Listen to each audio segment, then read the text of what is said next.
What's up? What's up? Your girl G here. Welcome back to my channel. Just want to come and talk to you guys really fast about Black Ink Crew. I missed last week's episode, so I just want to come and drop a quick, little update on that episode, this most recent episode actually, because they finally had the huge sit down that we saw in the trailer with Charmaine, Kitty, and Ryan talking about, this is a crew. So, that actually happened this episode. So I feel like this was a very, good review to come and talk to about, because I missed last week's when they went to the convention and basically Charmaine tried to put everything on Drea and blamed her for why she had to put Prince over there at 9 Mag and why her guest spot artist didn't have no room to fit. And it was like, it's just so amazing how Charmaine is a boss, but yet anytime there's something going on with her shop that she's the boss of, it's somebody else's fault. It's always somebody else's fault, Charmaine, which is why you should not be owner of any type of business. But let's go ahead and talk about that really fast because I have some other things to catch up on. So this will be kind of a shorter review. I watched it yesterday, so I'm just going to talk about what I remember of the episode. But nonetheless, if you're new to my channel, appreciate you for tuning in. Everybody else, drop down in the comments. Let me know that you stopped by. And tell me how you guys feel about the sit down with Ryan. Do you feel like Ryan was just trying to do a Godfather moment? Do you feel like Charmaine knows? Is Charmaine just one of those people who's just completely unaware of how she comes off to people, or she knows and just refuses to change? I feel like it's low-key a little bit of both. But yeah, let's go ahead and get into the episode, you guys. So, we opened up with Charmaine. I think it was Charmaine and everybody at the shop, or was it at Ryan's shop they opened up with? Charmaine's shop, yeah. It was Charmaine's shop that we opened up with. We'll just start with that, basically. So, Charmaine is in there with, all the other artists and, I guess the guest artists or whatever, and Prince comes in, and obviously Prince has a bone to pick with Charmaine. He feels like, dang, I'm your lead artist. I'm the one who's bringing in people into the shop, and of all people to move over there to 9 Mag, it was me. And then not only that, I had to give up 50% of my, my earnings to Ryan. First of all, Ryan, boy, 50%? Not even 25? Anybody, 50%? Not even, most people okay, kick me at 25, 10, 15%. But he took a whole 50, a whole half. No, I'm sorry. I wouldn't have done it. I couldn't have. I would have been tattooing on the side somewhere by myself. So, they're all sitting down talking, and basically Charmaine is, I think she was playing Never Have I Ever with them, and she was like, okay, we need to address the elephant in the room, and, and talk about how the convention went. I know it wasn't the best, and, we didn't have everything all together, but at the end of the day, it worked out, and Prince kind of sat down, and he feels like, dang, Drea might be onto something, but at first, he was all on Charmaine's, tail, basically co-signing everything Charmaine was doing. But now all of a sudden, now you didn't care when Drea, had to bite the bullet. But now that you got to bite the bullet, now all of a sudden it's Charmaine, what is she doing? I feel some type of way.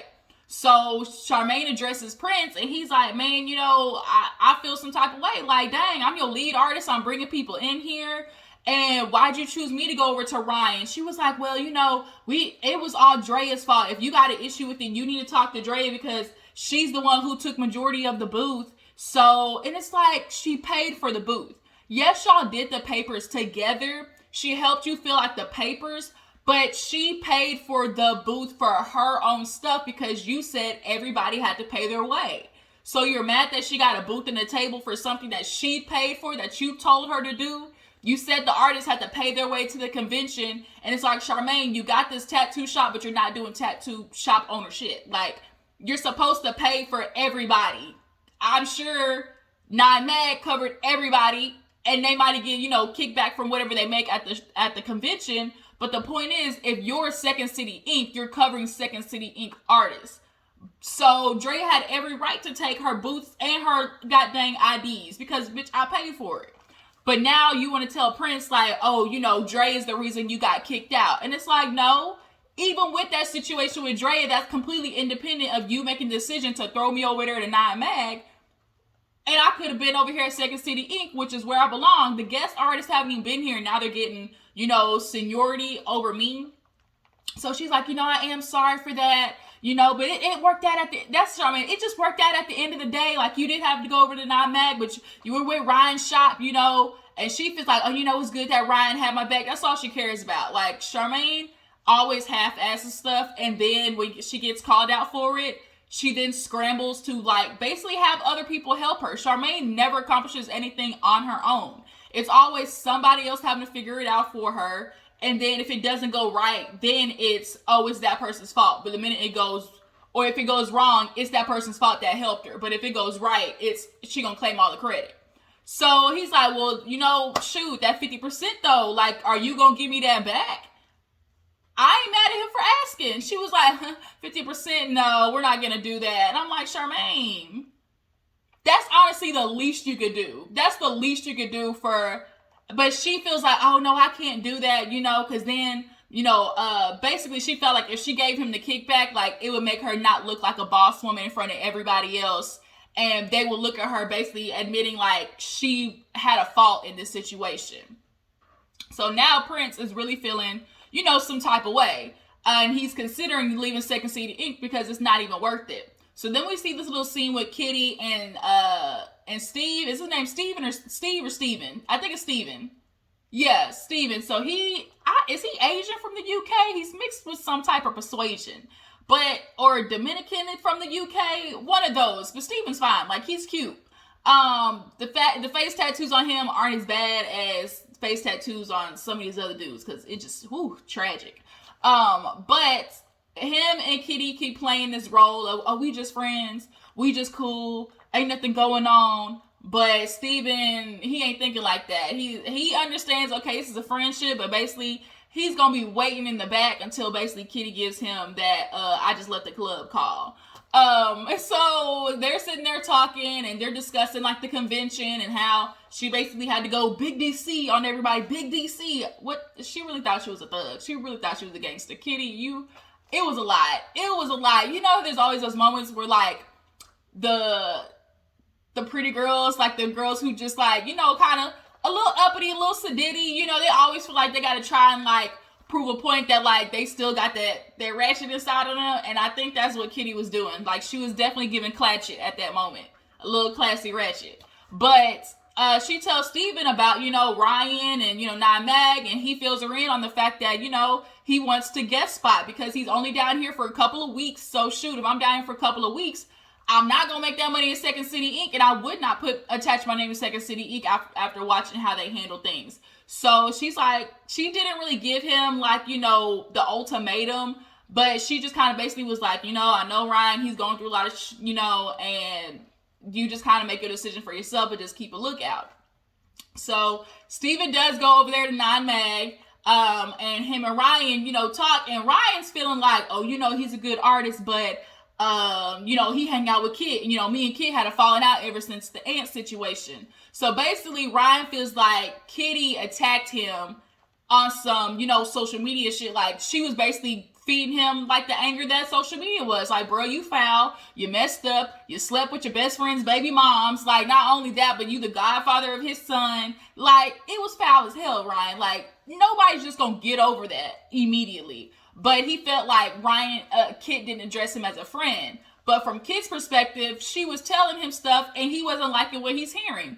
I feel like it was probably right in the middle. It was probably a little bit of both. Kit was probably trying to give you the real and you didn't want to hear it. And then Ryan, you felt like maybe her approach might have been hard. But at the end of the day, if she was speaking facts and speaking truth, like, my nigga, just listen because you were messed up. But he's basically telling Steven, like, I don't want no drama. I don't want to make sure, like, it ain't no pillow talk going on. It ain't none of that going on. He's like, nah. And he's like, we don't do none of that. He's like, I don't know. He's like, I know Kid. I've known her to be the type to, seduce a couple of niggas, and I'm like, seduce? Seduce? What? Kitty's like Black Widow now? She's seducing dudes now? For what? That's what I'm trying to figure out. He's like, oh, you try to get some information. For what, Ryan? But then it's like, she's not going to be able to sabotage your shop. But like, how would Kit be able to mess up your shop? Like, he was pushing it. But nonetheless, Steven came, he conquered, he did a tattoo for one of the artists there. And Steven can tattoo, like, he can tattoo. On Black Ink, New York and Chicago, people like, oh, I know I can tattoo. And it'd be like, you look at that portfolio or you look at the tattoo that they did, and it'd be like, oh, but you Donna. Like, you know how Donna said she could tattoo, and she effed that whole lady ankle up? Like, you know, sometimes it'd be like that. But overall, Steven, he's really talented. So we see Prince go out with Mariah, and comes to find out, Mariah is Charmaine's friend. They met, like, she came in for a tattoo, they was vibing, they got to rapping, and that's how it happened, Next Friday style. And so she takes him out, and they do like a little cooking class or whatever to eat some quiche. You know, hood niggas probably ain't never heard of no quiche. But he's, you know, filling her in on how he's feeling about Second City Inc. He's like, bruh, like, I'm still salty about how she threw me out to the wind. You know, Second City Inc. isn't running how it's supposed to. Charmaine clearly doesn't know what she's doing. Like, what am I, like, I'm really considering leaving. And Mariah, she's like, you know, I get it, you know, to express your grievances, but for her, it's kind of like she's stuck in the middle because she's like, damn, that's my friend. Well, girl, you need to tell your friend she need to pick it up, because Charmaine, first of all, you have way too much access to money, because Neek was love thrown in everybody's face. Oh, money ain't the issue. Money. If money ain't the issue, then why is Charmaine don't even have Wi-Fi in her building? She doesn't even have any printers. She doesn't even have any supplies. Like, if money's not an issue, Neek, you should be bankrolling her. Her Second City Inc. should be way better than this if money ain't the issue. And that means you clearly don't support the stuff that Charmaine's going through, if that's the case, or you see that she don't know how to do it and you low-key not helping her because you know she can't handle it. But Prince is like, you know, we just gonna have to address it. So everybody gets this text from Ryan. Then we see Ryan too talk with Don and Four, and basically says that he's gonna take some time off. He, you know, has been doing therapy a little bit more, you know, consistently. He needs to work on himself. You know, he needs to figure out why it was so easy for him to hurt somebody that, you know, was basically family. And people need to understand that too. Like, if you go through life and you make decisions that hurt other people, and you know that that's what it's going to do, but you still make selfish decisions, you need to work on. Like, you got to go talk to somebody. People should go to therapists in general anyways, like, especially black folks. Like, well, what we got to go through, take your ass to therapy. It works, okay? You know, talk to somebody. Everybody they need to work on from childhood on up. But we all know Ryan went through a lot with losing his sister and basically finding her murdered. And then, you know, what else is going on in his life?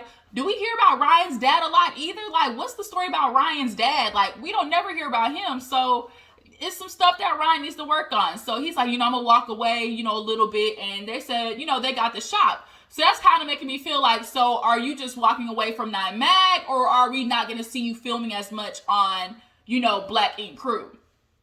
But nonetheless, everybody gets the text message to show up at the spot, you know, 7 o'clock on the dot, I'm in the drop top. Okay, that popped in my head because it said meet at 9. So I'm gonna be waiting for you at 3 o'clock. But did anything else happen in between there? No, I don't think so. No,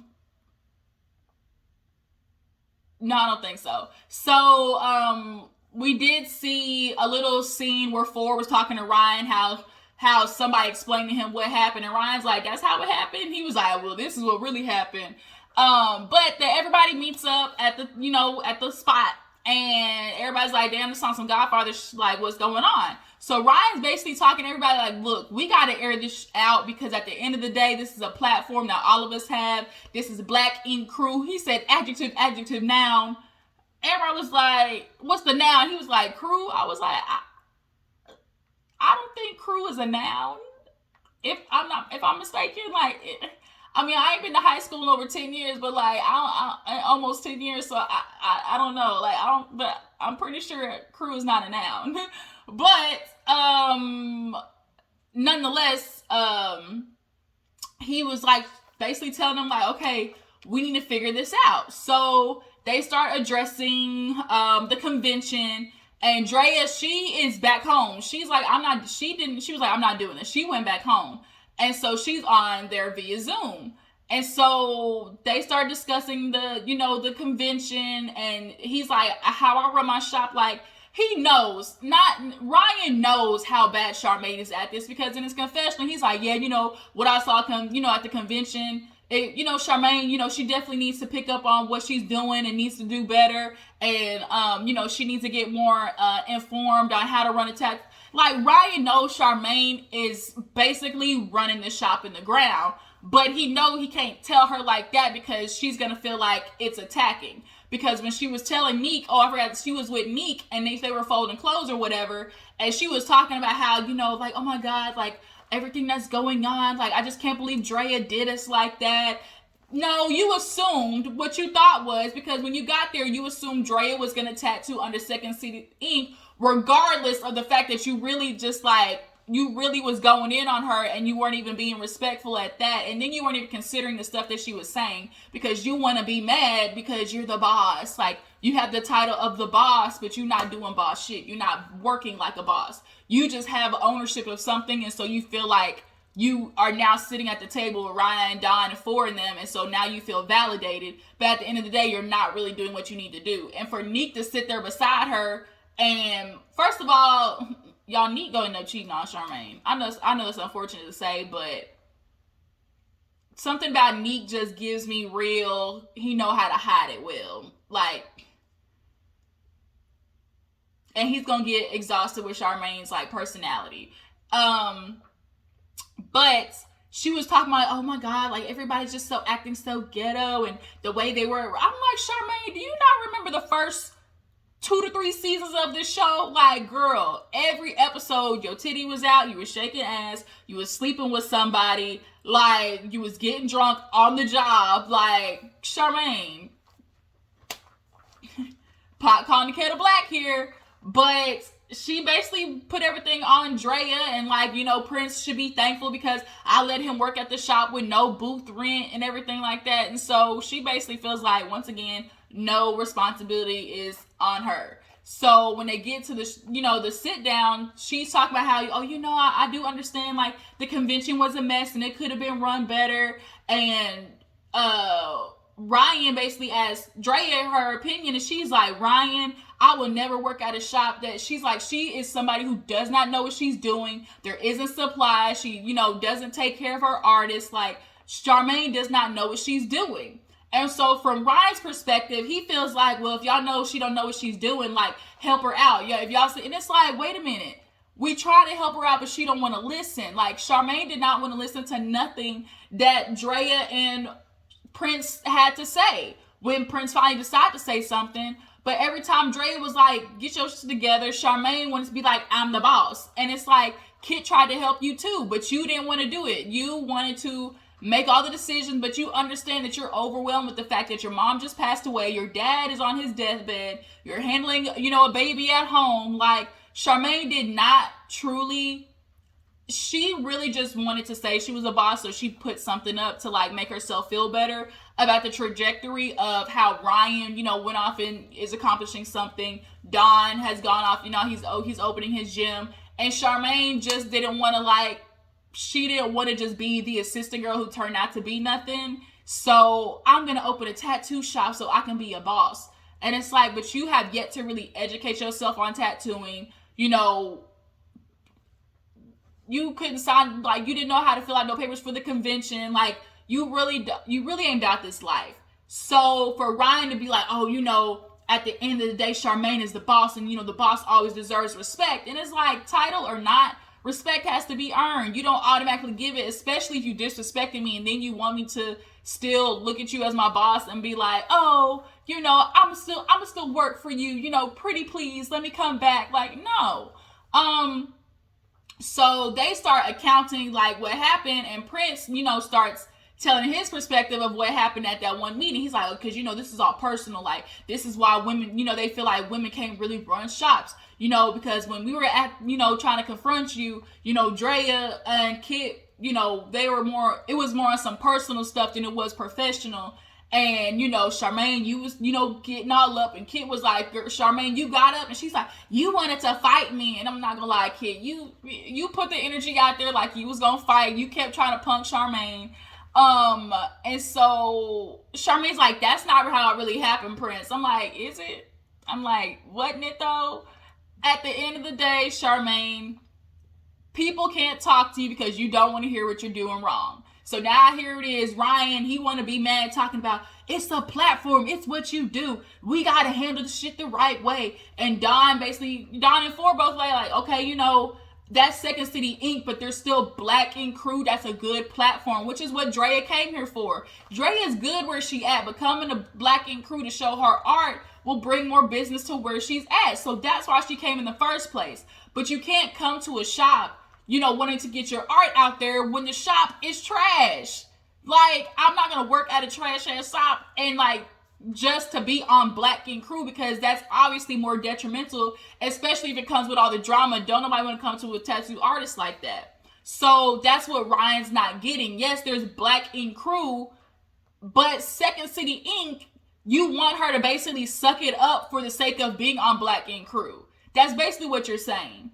So once again, Charmaine has no responsibility in the fact that she's running this dumpster fire of a shop.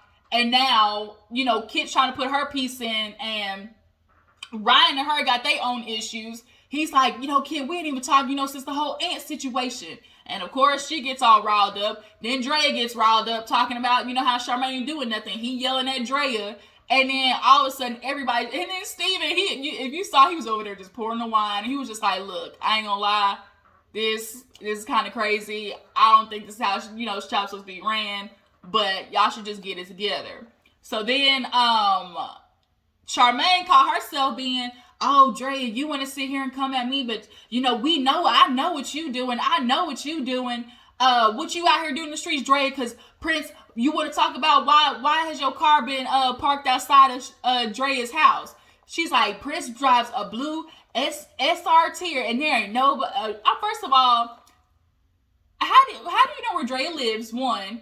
Two, why are you so focused on where this man's car is parked? Like, maybe he going through a rough time and, you know, he got to park his car there and sleep in his car. Nonetheless, she's like, oh, we know what y'all doing. Whether that is, like Ryan said, whether that is or not, who gives fuck? That has nothing to do with how the shop is being ran.